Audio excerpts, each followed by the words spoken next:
शरद पवार आजपासून 4 दिवस कोल्हापूर दौऱ्यावर विधानसभा निवडणुकीच्या पार्श्वभूमीवर रणनीती ठरवणार।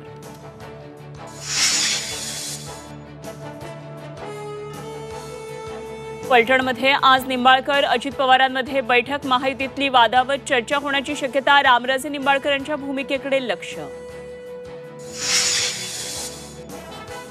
अजित पवार पक्षाची जनसन्मान यात्रा आज बारामतीमध्ये, शहरातून 2000 बाईकसह भव्य रोड शो, लाडक्या बहिणींशी साधणार संवाद।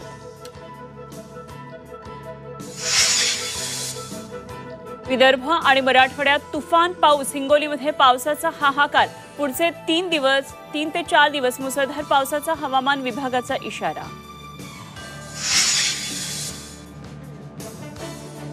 जालन्यातील मंठा तालुक्यामध्ये ढगफुटीसारखा पाऊस, पाटोदा, मंठा, सावंगी, देवठाणा गावांना पुराचा फटका, तर जायकवाडी धरणाच्या पाणी पातळीमध्ये वाढ।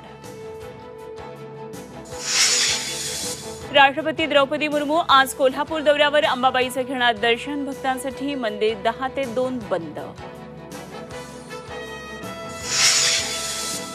आणि पुण्यामध्ये 12 तासात 2 हत्या, पुण्याचे माजी नगरसेवक वनराज आंदेकरांना गोळ्या झाडून संपवलं, तर वासुदेव कुलकर्णींची रात्री अज्ञातांकडून हत्या।